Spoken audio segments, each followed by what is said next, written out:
मैंने एक वीडियो देखा है जो कोई अपने आप को वकील कहता है।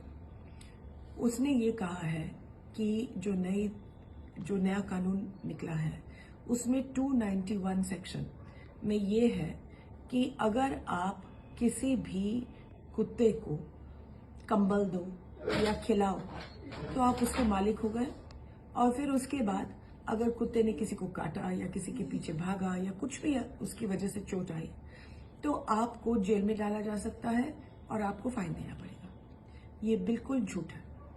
ये शायद ये वकील है भी नहीं, या अगर है तो उसको ये समझना चाहिए कि अगर मैं किसी को कंबल दे दूं या किसी को खाना खिलाऊं तो मैं उसके मालिक नहीं बन गई। नहीं तो अगर मैं कोई भिखारी को अगर कंबल दे दूं और उसको खाना खिलाऊं तो मैं उसकी मालिक बन गई, या उसके क्या बन गई, माँ बन गई, पिताजी बन गए? बिल्कुल नहीं।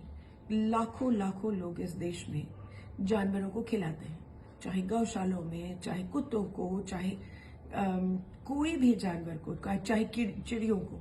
अगर मैं चिड़ियों को खाना खिला दूं तो मैं चिड़ियों के मालिक बन गई हूं। अगर कल मैं भिखारी को 50 रुपए दे दूं और वो 50 रुपए के साथ उस भिखारी ने शराब पी लिया तो क्या मेरी गलती है? शराब के लिए मुझे उठाया जाएगा? ये बिल्कुल ही गलत है। सेक्शन 291 में कोई नहीं, ये अप्लाई करता ही नहीं।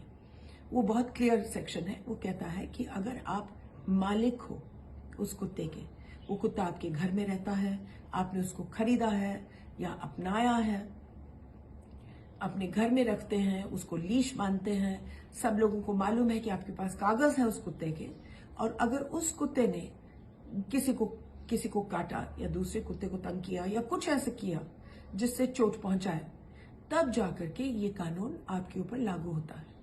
लेकिन अगर आप देश के जानवरों को खिलाएं, अगर आप हिंदुस्तानी जानवरों को खिलाएं, चाहे गाय हो, चाहे बकरा हो, चाहे बिल्ली हो, चाहे कुत्ता हो, चाहे चिड़िया हो, तो ये कानून आपके लिए लागू नहीं होगा।